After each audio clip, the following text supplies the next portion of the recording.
Oh, thank God it's over. The Trump-Kamala debate, probably the only one we're going to see, finally comes to a conclusion. And what happened was everything you thought would happen.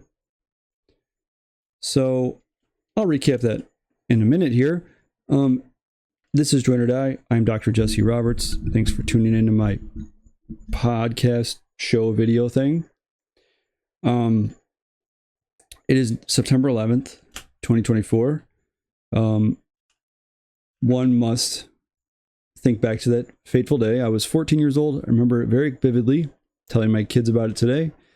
So, you know, it's one of those days it's kind of hard to forget, right? So, prayers to people that suffered through that. So you have last night's debate.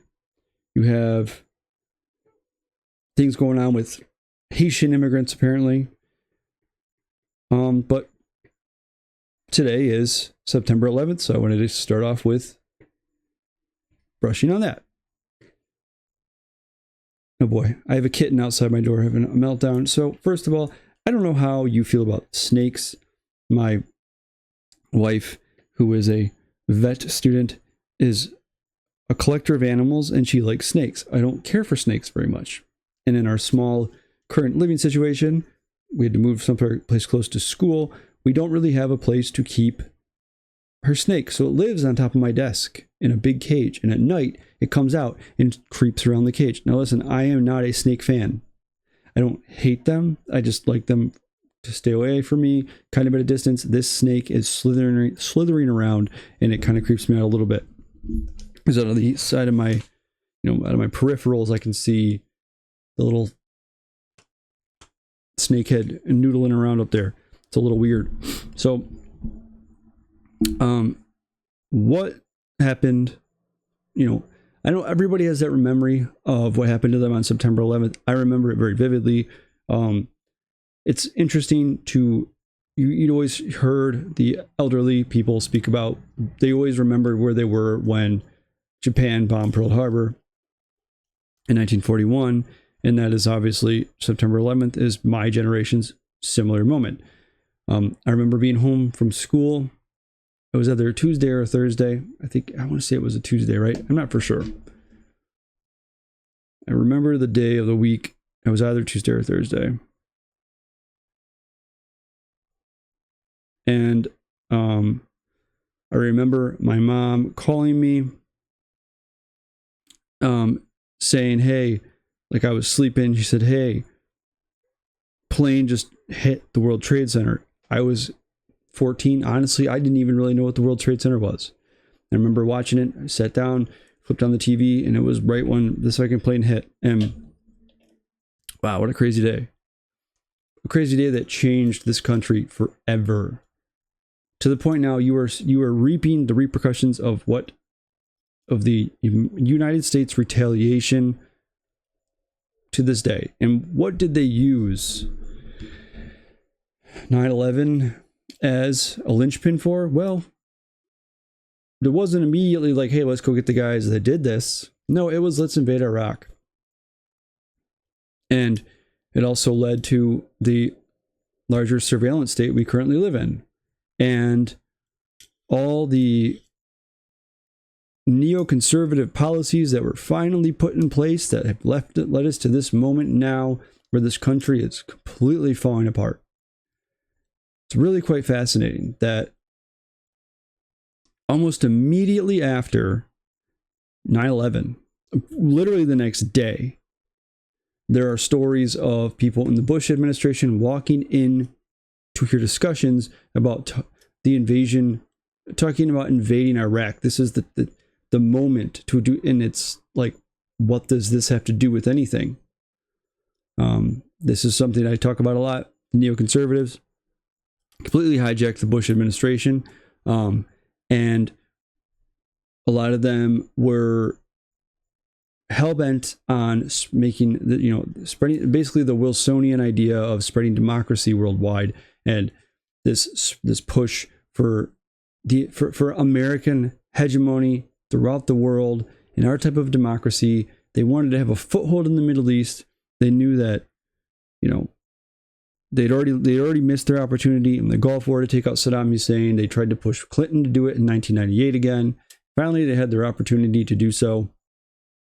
And then within a few years, they had it all set, and we invaded Iraq, and they lied us into a war about weapons of mass destruction that were not there.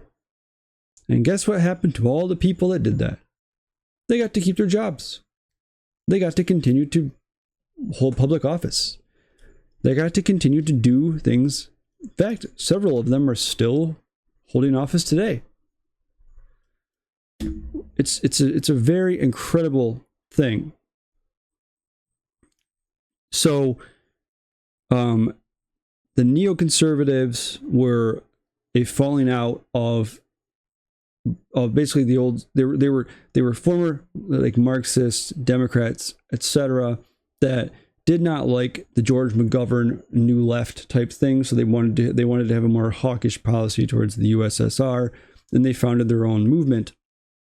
And this movement gained enough traction. They were largely like intellectuals, historians. Imagine that. People that were, writers and journalists. It was people that were just running the show without having to have any real world experience in a military situation. And they were able to partially infiltrate the Reagan administration. Then they worked their way up to the George H.W. Bush administration. Then in the 90s and up into 2003, they really got the ball rolling, and they eventually infiltrated the George W. Bush administration. George W. Bush was, bless the guy. Let's just say that he was not knowledgeable on a lot of things, and he was open to being taught, which I think means I'm open to you tell me what to do. So there was a group of people that were brought in they called themselves the Vulcans. Condoleezza Rice brought them in, and they got a foothold in the Bush administration. It was namely, I want to say, was it Richard Pearl? And let me see here. Now I gotta look it up. It was Richard Pearl, I think. And let's see. Let me do this.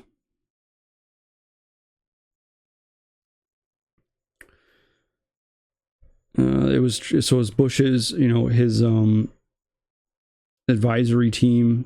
It was Richard Pearl, Paul Wolfowitz, which are two major neoconservatives, Scooter Libby, who was the chief of staff for Dick Cheney, really pushing for all that type of that warmongering and such. I mean, Dick Cheney was probably more than happy to partake, but they had infiltrated the Bush administration, and they pushed us to this point of let's invade Iraq, and they got what they wanted. And within a few weeks, we swept through the country, and then we got locked into a perpetual war within the country that cost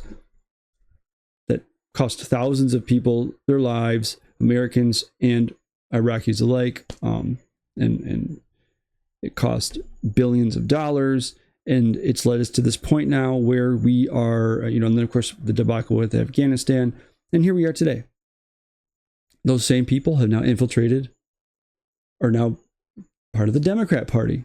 Believe it or not, Trump was enough to make them flip over, and it's just really crazy how they saw something as tragic as 9/11 as the opportunity to push their larger agenda. They wanted global. They wanted to. They just basically wanted a consistent war state, and they certainly wanted that in the Middle East. Very big. There are many people there. Ties to Israel, things like that. So it's really quite tragic. You think about this day, and ultimately what we witnessed on that day, and it led to in people, evil people that have. I don't even understand. I guess I don't really understand the drive. They were longing for this opportunity, and they were willing to drag the United States into war. And the fact that they would use something like that as an opportunity is sick. So think of the changes that have occurred since then. Young people really can't remember this, but if you're my age, you remember the 90s and how different things were versus after the fact. So when you think of 9/11, I'll never forget the day. I'll never forget the changes after. So it's really quite crazy how different things are. All right, so now I got to get into this stupid debate. I didn't even want to watch it. The reason I didn't want to watch it is not because I'm a supporter really of either side. I guess if I had to pick a dog in the fight, I'd pick Trump over Kamala Harris, because I personally think that the Democratic Party is the most destructive force in the country. I think that they are largely one of the worst.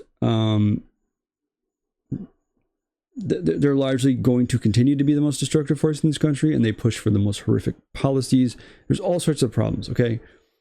And she is somebody I can't wrap my head around. I'll talk about that in a sec.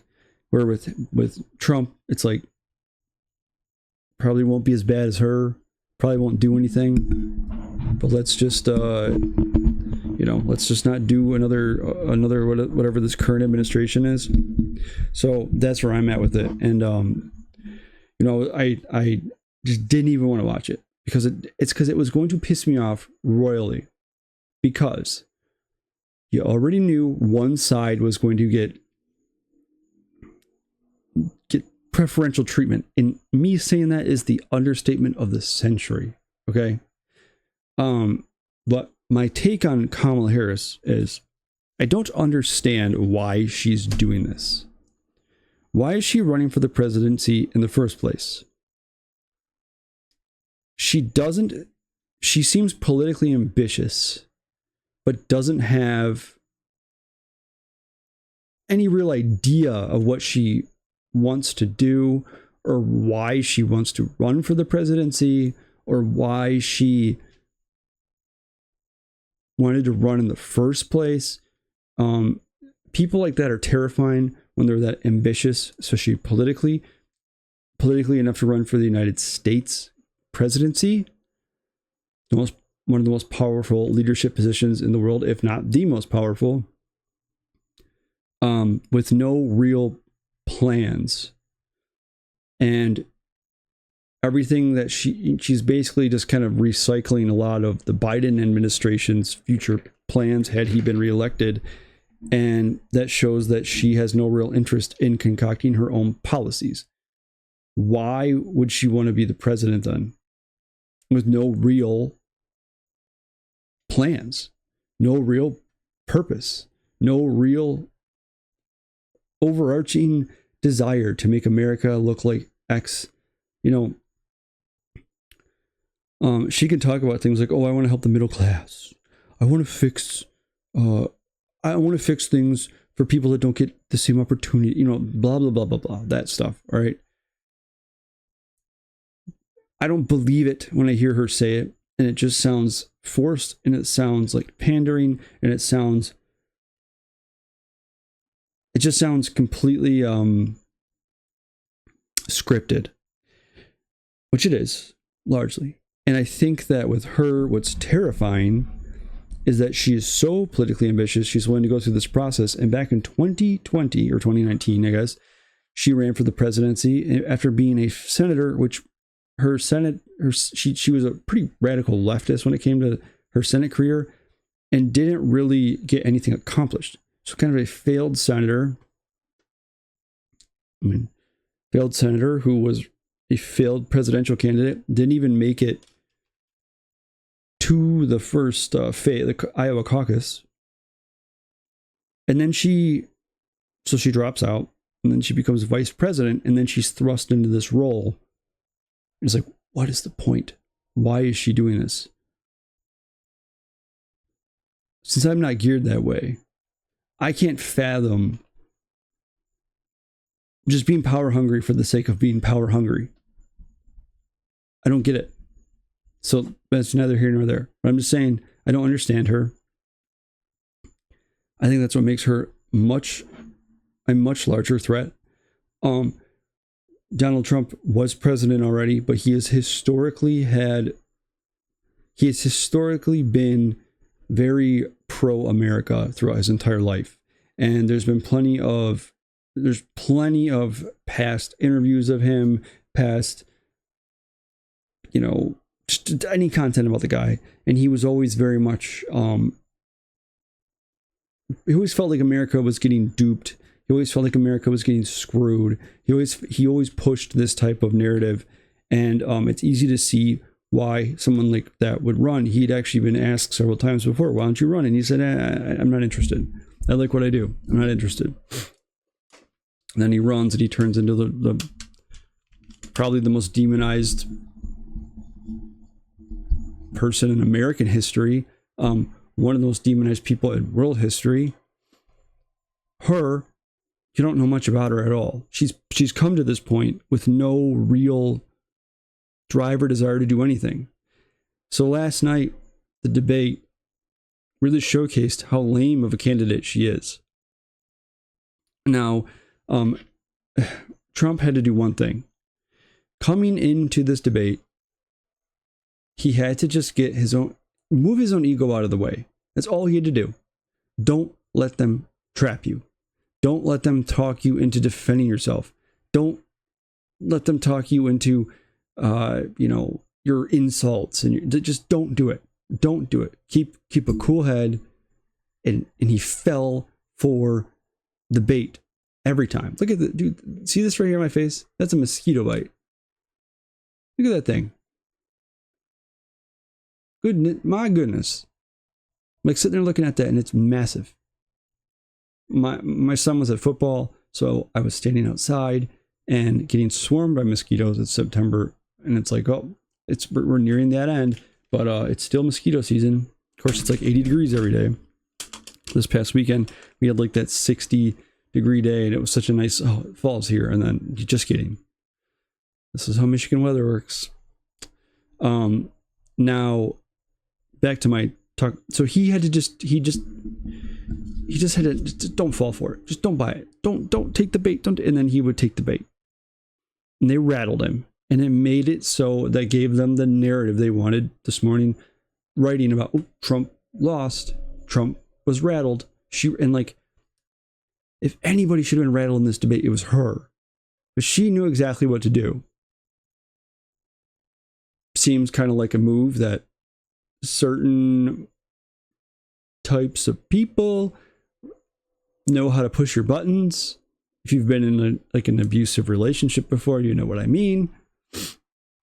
The kind of vibes I got, a little bit. Kind of cruel, kind of nasty. Just why can't they just go about policy? This whole presidential race has been nothing but just slinging insults and personal attacks. It's ridiculous. This is what it's come to. These are the two candidates we get to vote for. And this is what they want to talk about. So she gets in there. She's pushing his buttons.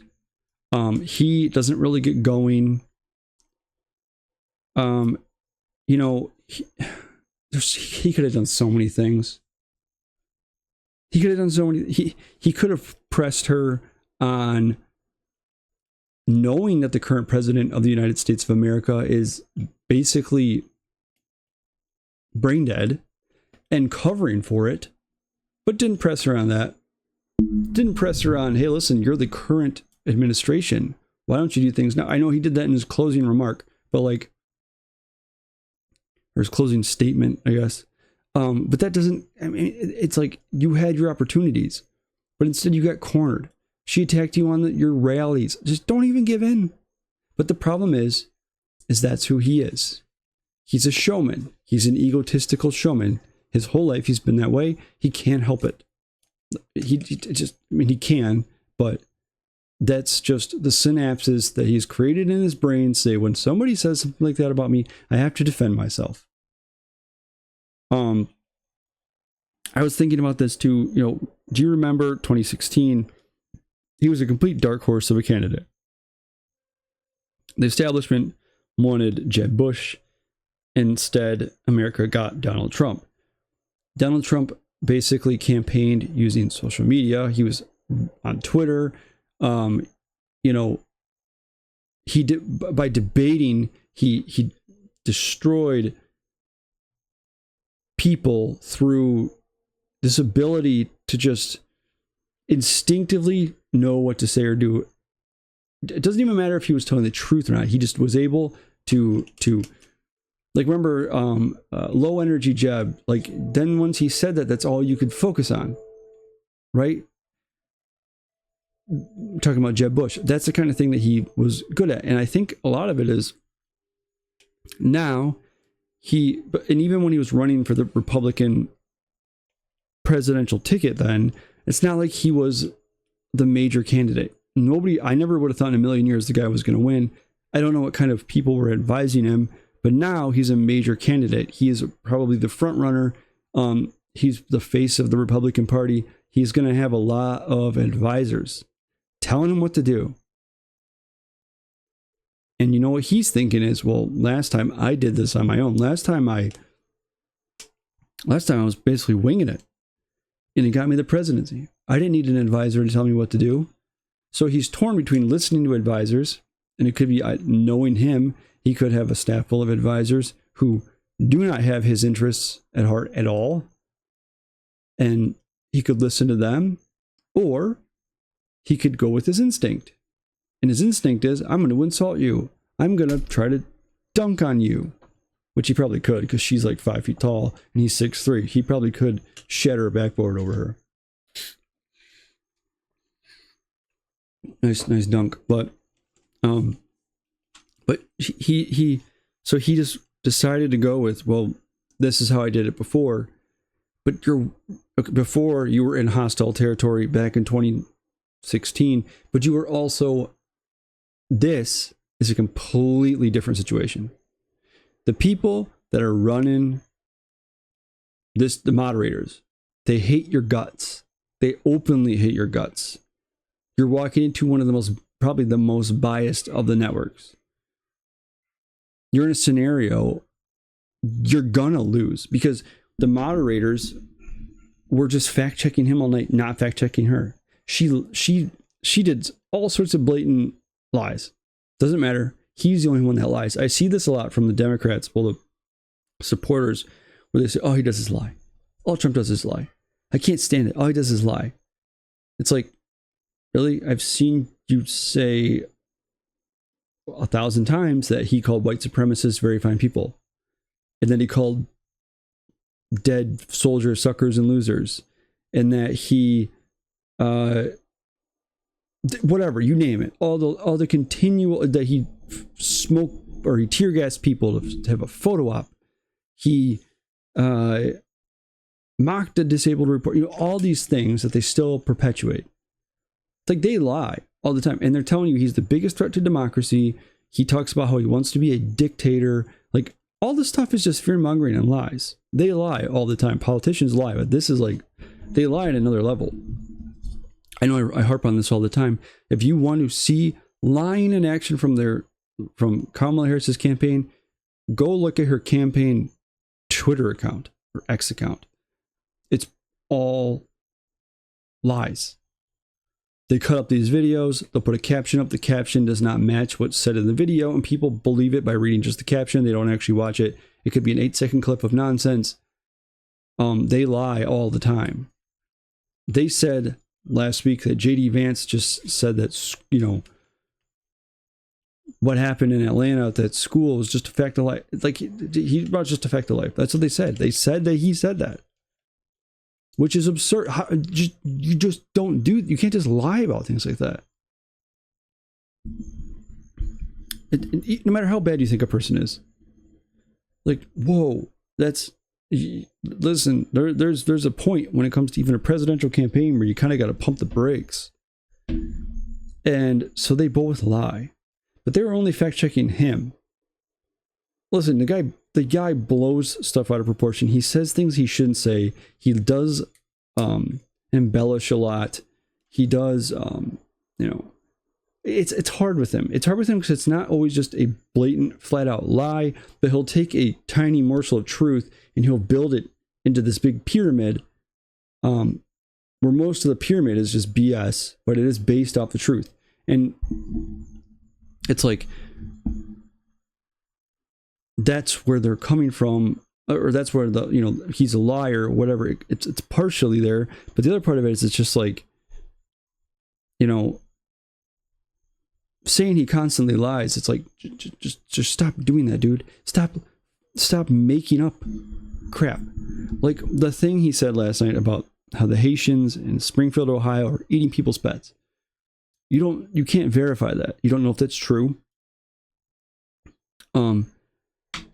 Probably shouldn't say that in a presidential debate unless you have that as factual evidence. Well, people are saying that. Yeah, but that's not, like, they're going to come after you for this. You know, the whole thing with that going on in Springfield is crazy. Talk about that in a minute. To me, the whole issue with that is not even whether people are eating pets or not. It's the fact that people are not even talking about the underlying issue there. So he got duped into doing this thing where she rattled him. And then today you see every Trump supporter, every right-wing media source says he won, every left-wing source said she won. I don't think anybody won because they didn't talk about anything of value. They didn't talk about policy. They didn't talk about what they're going to do. It's just a joke. The whole thing's a joke. Her policy was, I'm a middle class, I'm a product of the middle class, so I'm gonna just use that as a driver for my policy. Like, sorry, just because you're alleging you grew up as a middle class person, that does not just automatically make you qualified to conduct, to create economic policy that's going to benefit the middle. That's the dumbest thing. That is a second grader's level of logic. Well, I grew up in the middle class. Trump didn't, so I would know better. Okay. Well, you grew up in a pretty ritzy upper class neighborhood in Canada, Kamala Harris. You didn't grow up as a middle class American. You grew up in Montreal. Canada's a whole different ballgame. But it's neither here nor there. You are... That's not a policy. But it doesn't matter. Because the moderators were there to attack Trump. They were there from networks. Everybody, every major entity in this country wants one candidate to win. Big tech, Hollywood, entertainment, the establishment, the deep state, the military leadership, the unions, they all want her to win. Desperately. The globalists definitely want her to win too. I talked about that last week. That guy from the UN saying Trump is the biggest threat to their globalist agenda because he's nationalistic, and that's a threat. She's not nationalistic because she doesn't seem to care about much of anything, honestly. And she's flip-flopped on her positions. She tried to come in as a principled Democrat, a principled progressive, pretty radical progressive during the 2020 election. And she quickly folded when it came to her upcoming elections. The stuff she believes, her principles, her values. You know, she said that she wanted to ban fracking outright. Well, not anymore. She did say in 2020 she wants to take guns away. Well, I'm a gun owner. Wait, what? You own guns? Yeah, okay. I'll take bullcrap for $500, dude. There's no way. There's no way. like it's pandering. They're trying to cater. It's almost like the two candidates have switched teams. Trump's trying to cater to like liberals now who are never going to vote for him in a million years. And her and Walz are trying to cater to Trump's base by being like, we got this white guy who wears a camo hat and he's a gun owner and he hunts. He's a football coach and he's a dumb white guy, so he should just automatically appeal to you. Oh yeah, Tim Walz he's a man's man. I mean, lately I've been using him as a model for masculinity, and I've become way more masculine. Like I chop wood, I chop wood with an axe. I tan deer hides. You know, I was out there plowing fields, not with a tractor, but with like the old school horse plow. Just all from watching Tim Walz as a model of manliness.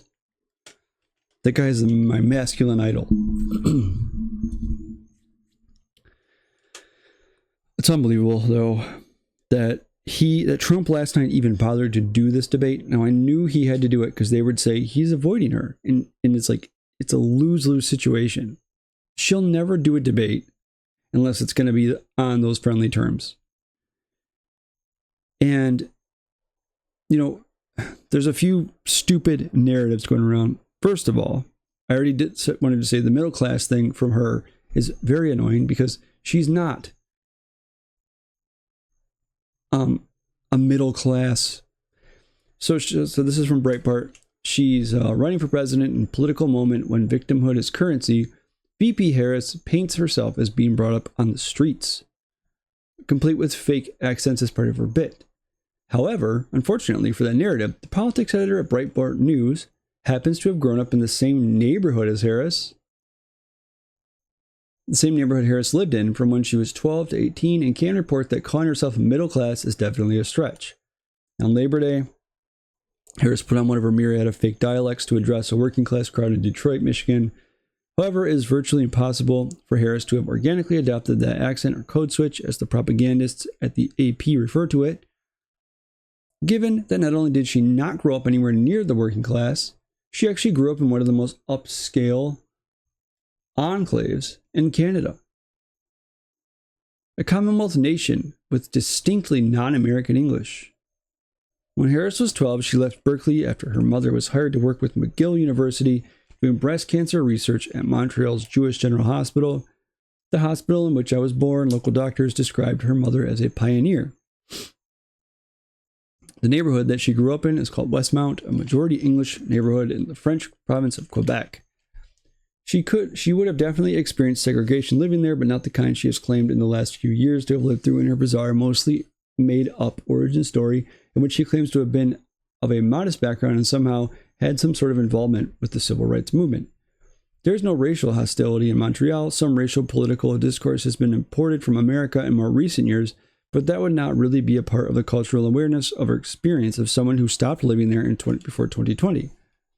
Montreal is actually a melting pot in terms of racial and ethnic diversity, and has always had a unique ability to accept immigrants, all backgrounds, races, and religions, while maintaining its French culture due to a series of language and cultural laws that began implementing in the 1970s.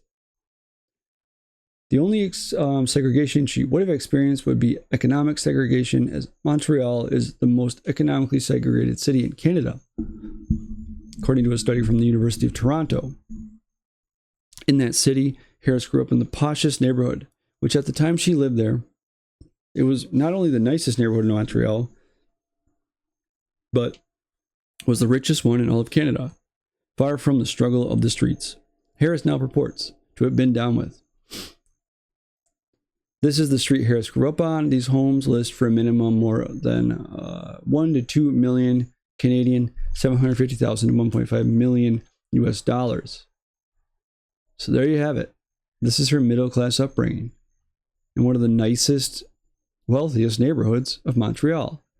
Her mom was a researcher at a university there. Growing up, though, before that, her dad and her mom were both, her dad's an academic, he's a Marxist economist or something, or a like a post-Keynesian Marxist economist.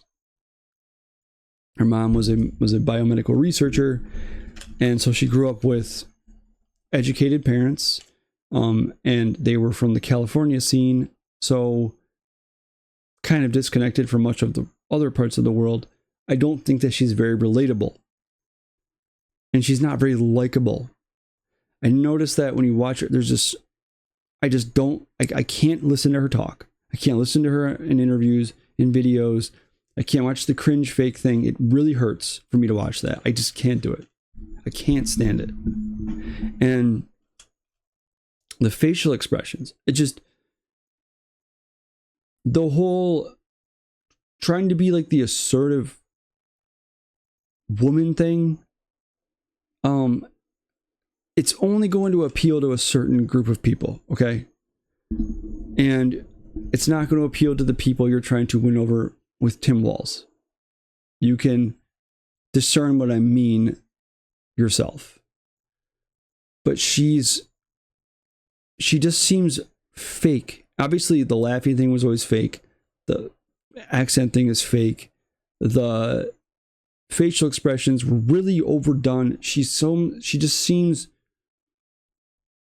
like she was trained in acting for this moment last night to come across like condescending and mocking, and it's not endearing. I want nothing to do with that. So you have it, there she is, she's full of it. She does not know what the plight of average middle Americans is like, for one. And for two, she's not likable. So at one point, when Kamala Harris said that she's a gun owner and she doesn't want to take anybody's guns away. Well, in 2020, she told David Muir, in case you don't know, he was one of the moderators there. She said that, yeah, she wants to take your... Oh, this is a wrong picture. That's a funny picture. Take your guns away. In recent days, former Vice President Biden has said about executive orders, some really talented people are seeking the nomination. They said, I'm going to issue an executive order. Biden saying there's no constitutional authority to issue that executive order when they say I'm going to eliminate assault weapons, saying you can't do it by executive order any more than Trump can do things when he says he can do it by executive order. Does the vice president have a point there? Some things you can, many things you can't. Let's let the senator answer. Well, I mean, I would just say, hey, Joe, instead of saying, no, we can't, let's say, yes, we can.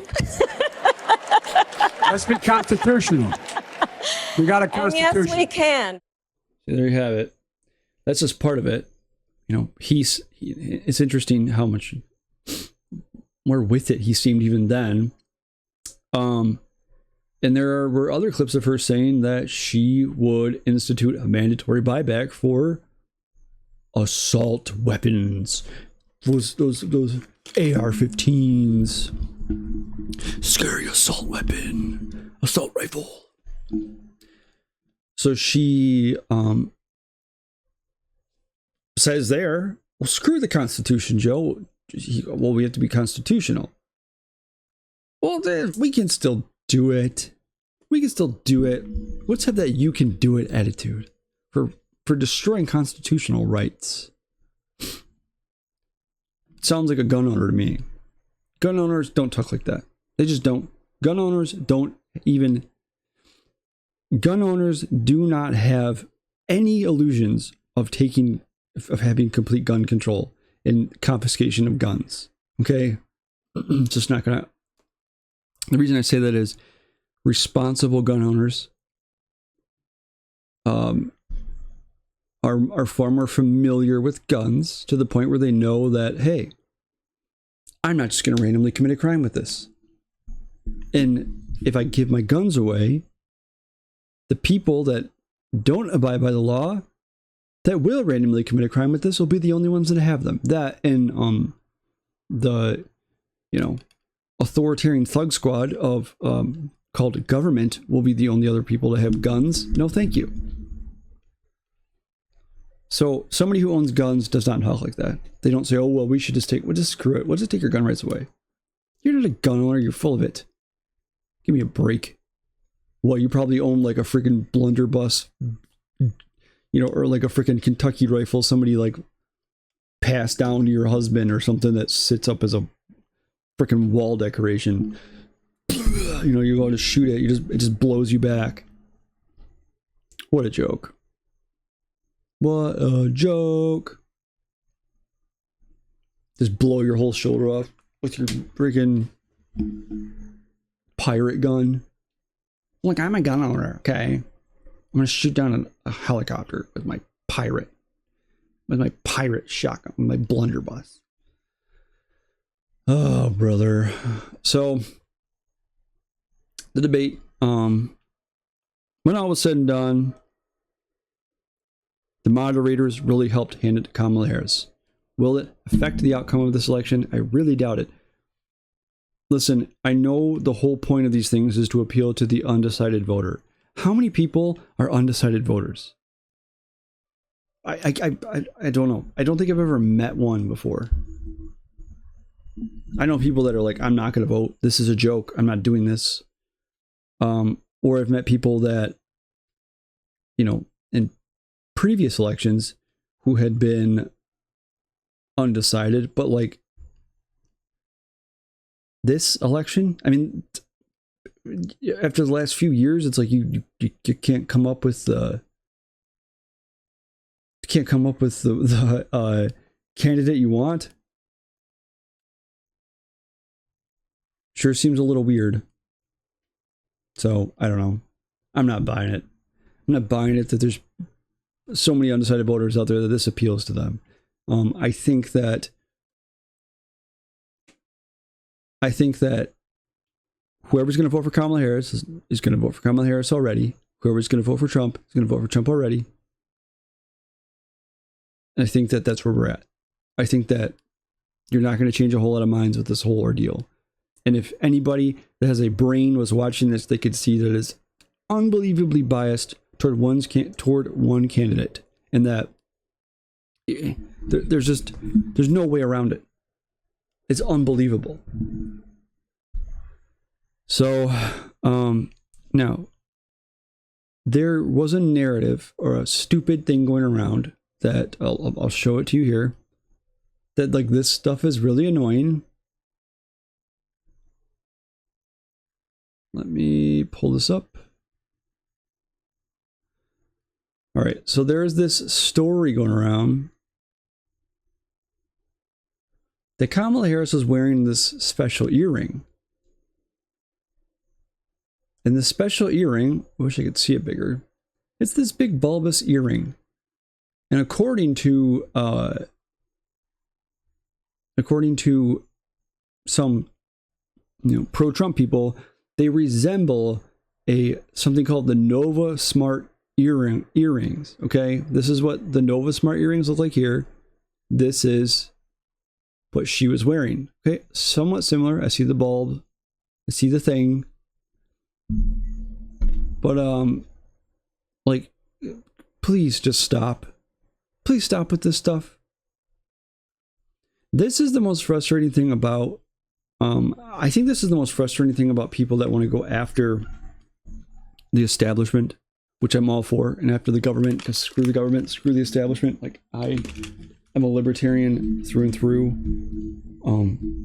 Like minimal government at best. This just makes you look like a lunatic. It makes you look like a joke when you pull up narratives like this.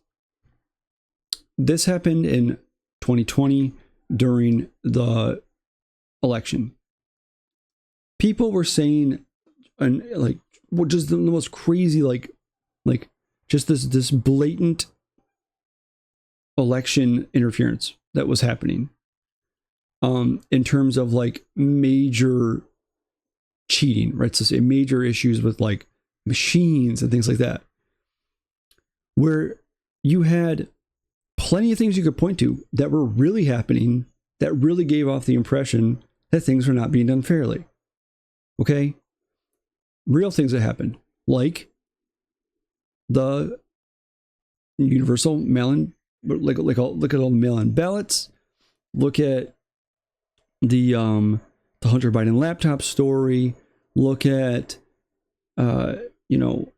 changing rules at the last. There was plenty of things you could point to, but instead they tried to go with this more like massive thing.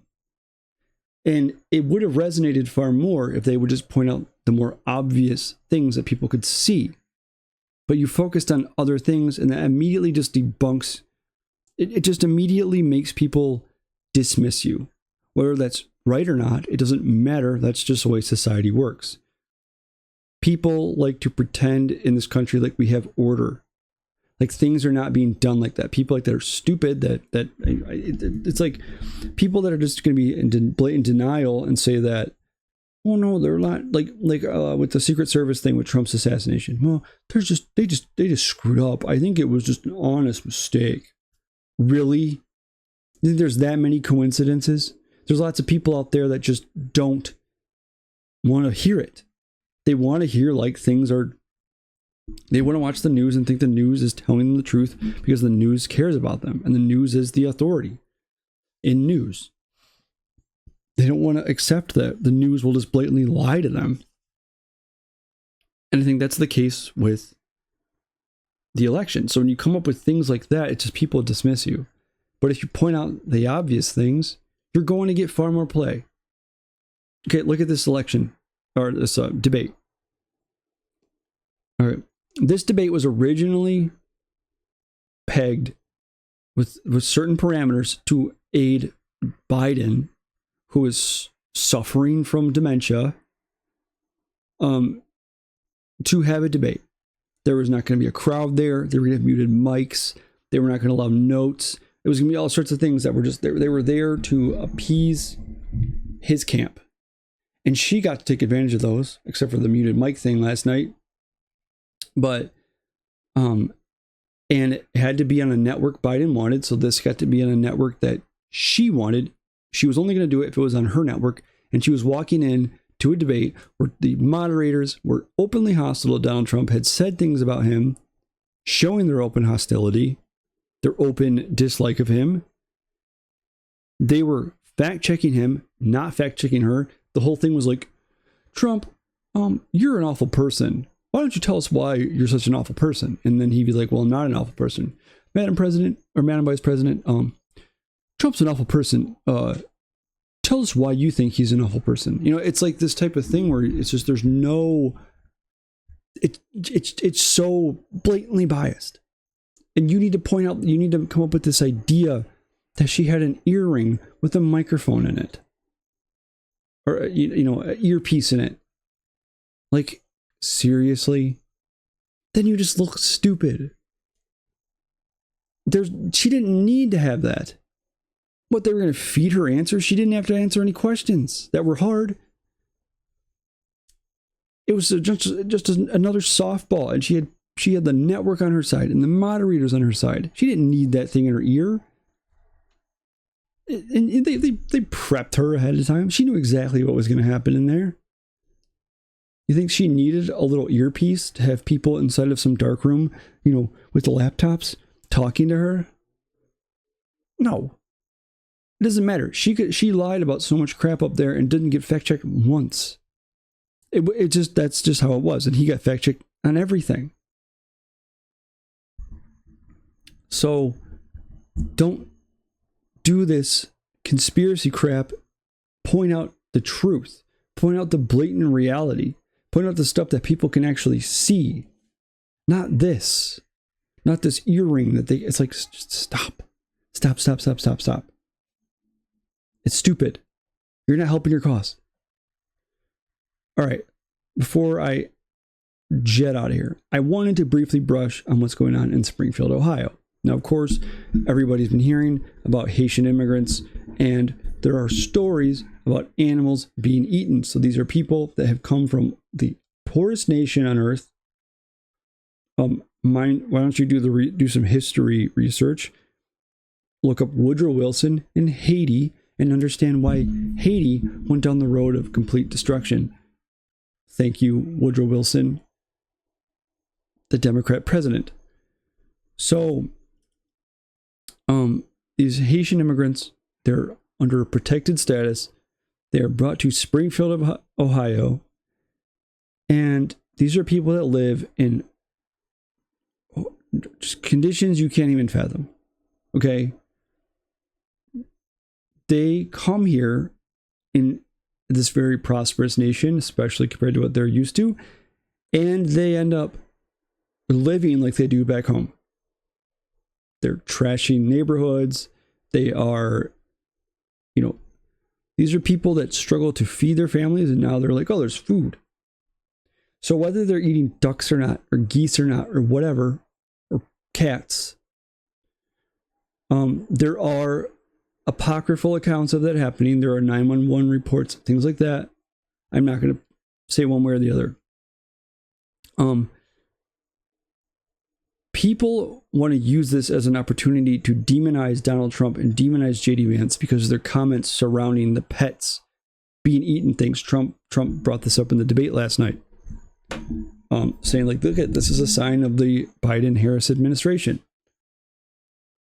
We, look at how awful they are. And instead, he's spreading misinformation about immigrants. He's making them look bad. He's creating a negative image of immigrants. And he's evil for that. And Vance is evil for that. Like, I've seen stories. I've seen news reports. Like news sites promoting this idea that Vance is somehow just this evil person because he's an Ohio senator. He brought this up. Why does everything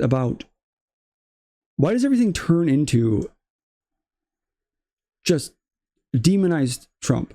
I understand the left's hatred of the guy. Okay, I get it. They've been completely indoctrinated to hate him. Doesn't matter. Everything he does is evil, bad. He's just the worst person they've ever seen in their life. He's probably the worst living person in their world, to them. But instead of demonizing him, why don't you look at what's actually going on? Why don't you look at the story, whether or not people are eating pets or not? Why don't you look at what's going on to these poor people in this city? Why don't you care? Even if you're a Democrat, even if you're a diehard Kamala Harris supporter, shouldn't you look at that and be mildly alarmed? I would be if I was if this was going on with Republicans are responsible for, or libertarians were responsible for this, but let's just say Republicans, I'd be like, whoa, that's screwed up. What the hell? What you're doing? Like, I would want it to end. And I wouldn't want it to come to my freaking neighborhood. Like, these people's lives are being disrupted by this. And all you're talking about is that Trump's bad because he shared some story about them where people are struggling. I saw people talking about how a lot of the drivers that come over from Haiti, they're terrible drivers. Their insurance rates are going through the roof, and they're getting in car accidents constantly. Do you understand? So this is a thing for Harris and Harris supporters who don't live in the real world, who don't understand working class people and what it's like to be broke. I do. I've spent much of my adult life in that phase. I just graduated with my PhD. What do you think my life was like as a graduate student for the last 6 years? Like, I got a master's and a PhD, and guess what? I was broke the whole time. And I'm just now getting into trying to make money. What happens to me if my car breaks down? What happens to me if I get in a car accident and don't have a car? Your life is over. Like, your life is ruined.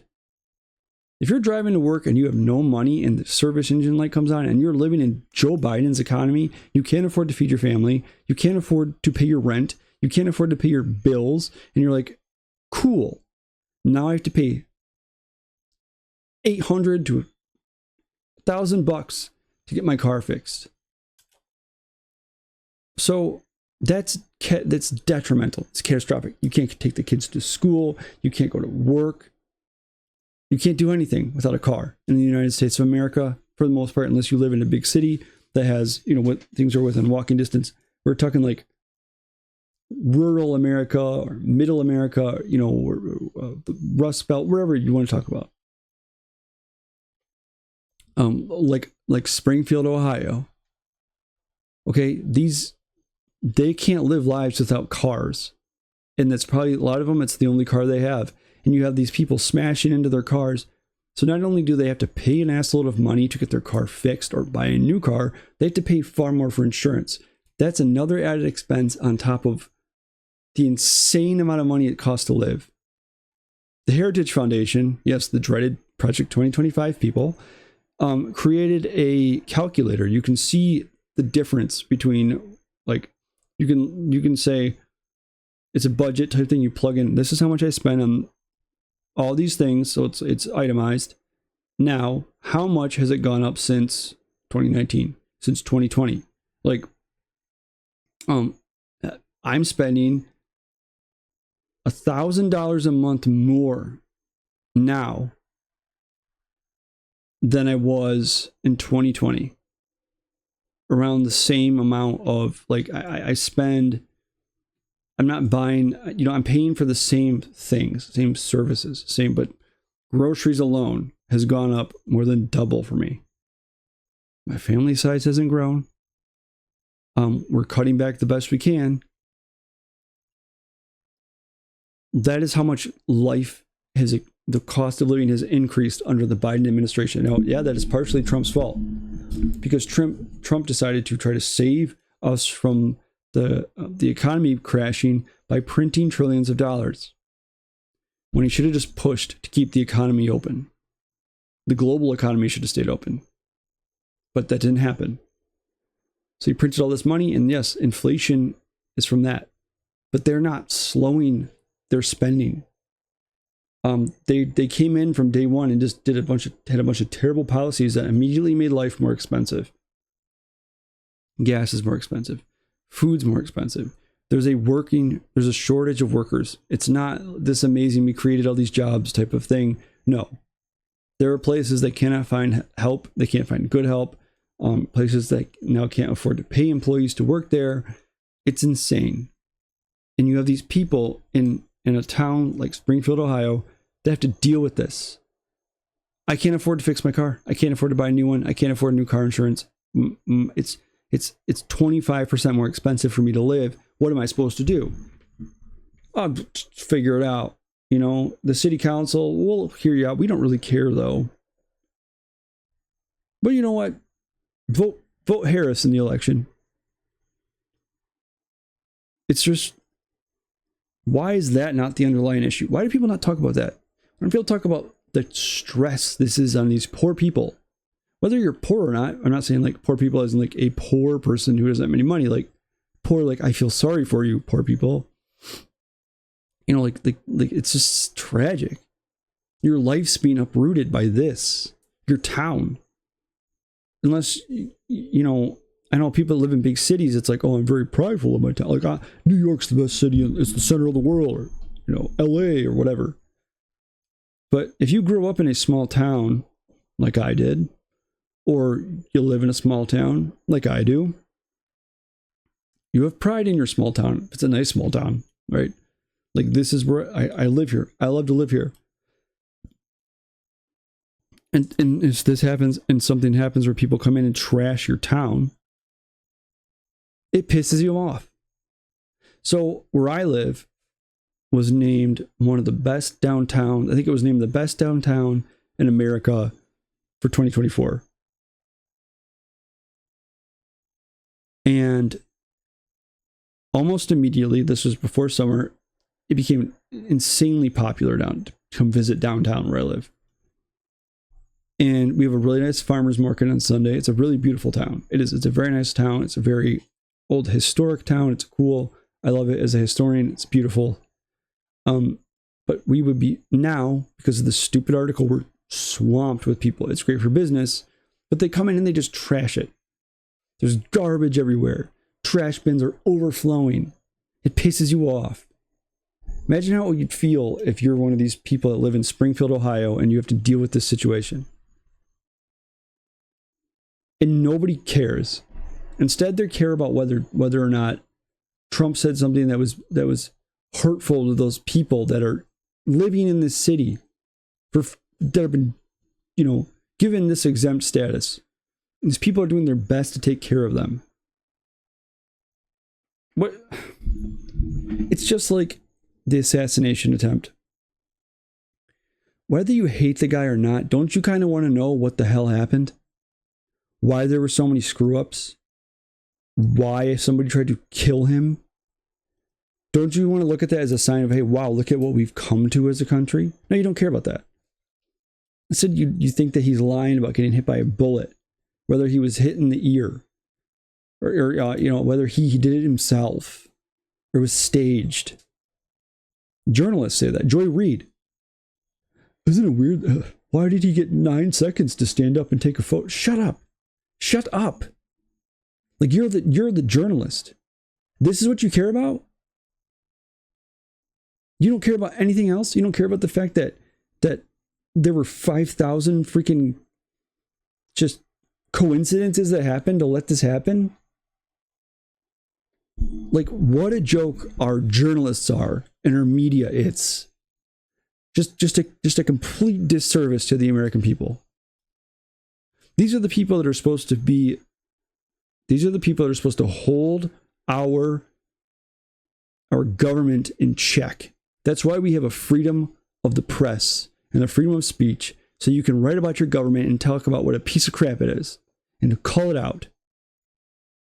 That's your job. You are the buffer. And instead, you're just implicit in all their crimes. You're doing their bidding. You were out there campaigning for their candidate. Like these journalists, this is what they should be doing about this Springfield, Ohio story. This is what they should be doing about the assassination attempt. This is what they should be doing about all these freaking school incidents.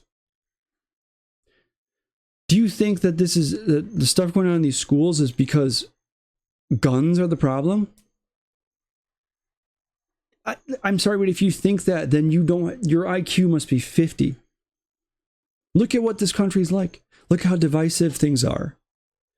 People hate each other. They hate Donald Trump so bad that they wish that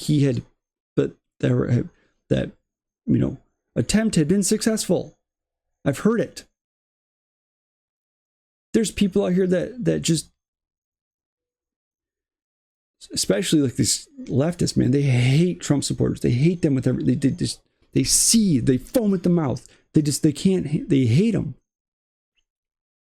And you turn on the news and you hear about these hillbillies are the biggest threat to democracy. They're extremists. They want to take your rights away. They want to take your constitutional rights away. They want to destroy your right to vote. Like you repeat that over and over and over again, and you wonder why. And then you do nothing but spew hatred. You've taken religion and Christianity out of everything. The culture war is nothing but just hate and trying to go and trying to destroy any semblance of reality, any semblance of normalcy. And then you wonder why people are losing it, why we have such a mental health crisis. You give people handfuls of pill bottles to deal with their mental health crisis. And then you go on TV as a newscaster and you cry about this issue, and then you continue to spit your divisive vitriol. And it's like you wonder why this is happening. Well, if the journalists in this country had any ability whatsoever to do their freaking job, then you wouldn't have this issue. You would have actual journalists examining this issue. You should have journalists going to Springfield, Ohio, camping out to see what's going on. Curious journalists, which is what people used to go into journalism for. People that had this insatiable curiosity that couldn't be, It's how I feel as a historian. Okay, I'm a historian and a writer. I can't get enough. I have to investigate. I have to research. It's built in me. If you're a journalist, shouldn't that be your way of life? I don't care about the money. My drive of curiosity, my drive, my interest in unpacking the truth is what drives me. That's what you should be as a journalist. But instead, you're just a hack. You're a shill. You're just an activist. It's so infuriating. And so nobody's asking about whether these people in Springfield, Ohio are able to make it through the scenario, what's actually going on there, whether people's pets are being eaten or not. Go figure it out. Instead, you just want to debunk it because it makes Kamala Harris look bad. That's what they're going to do. Oh, he's lying.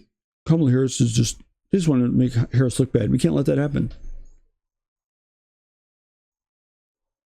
Harris is the current administration, which has been a complete joke, which has let millions of people illegally come into this country. It has put us on the brink of World War III. It has destroyed our reputation globally. It has destroyed the American dollar. It has destroyed every semblance of our economy. It has completely divided Americans. Yet you want to support her. You should be ripping her apart. What do you should be going up there saying, you are currently in power. What are you going to do that's any different than what you've already done? People want to know. You should be pressing her. Why didn't you do it then? Why didn't you do it when you were already in office? They're not going to do that because they're on her side. On an ending note here, I wanted to show you this picture. I brought it up earlier. I thought it was funny. So Joe Biden was at some event and there was a Trump supporter there.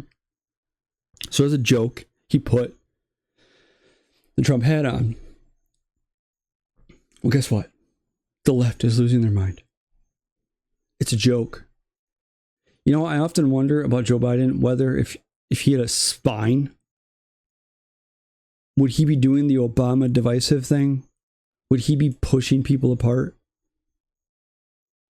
Probably not. Would he be stomping on your constitutional rights? Would he be just, you saw that clip about the guns? Well, Constitution, we have a Constitution. This is a guy that had 50 years in office. I think he's a midwit. I don't think he's very intelligent. He certainly thinks he's much smarter than he is. But he said he put that hat on just for unity. It's a joke. How could you do that? How could you put that dictator's hat on your head? It's like, calm down. I just wonder if this guy was cognizant and had a spine, how different he would be toward the people that do not support him. If you remember when he got elected, he said, "Oh, I'm going to try to win over the people that didn't support me." Maybe he actually believed that at the time, until they said, "No, you're doing it our way." We need to keep the guy out of power that's going to come in and disrupt our plans, our thing. We have enough dirt on you that you better do it. Or when Trump did get shot, he called him. Trump said that he had a very human conversation with Joe Biden. Said Joe Biden was kind. Joe Biden was caring. Joe Biden was actively like, hey, political violence is stupid. This is never condoned. We need to tone it down. And then he went right back to attacking him. It's because he was told to do it. So you wonder if it was really up to him how he would be. Him putting that hat on, it's a joke. He doesn't support Donald Trump. Okay? He's just trying to mingle with the people, which is what Joe Biden's thing was. All right, well, I'm going to cut that here. This is Join or Die. I'm Dr. Jesse Roberts. Please like my video. Please subscribe to my channel. Please follow me on X. Link is in my channel bio. Join or Die News. Join or Die News. All one word. Capital J, capital D, capital N. As in news. I'll be back tomorrow. Please share this. Tell people about it. Join the fight. The fight being, let's just be normal people who realize how much all of this sucks. And we can all be friends about it. Let's all get along and talk about how much the people in charge of this country sure like to destroy everything. All right. Have a great night. God bless. Stay safe. Bye.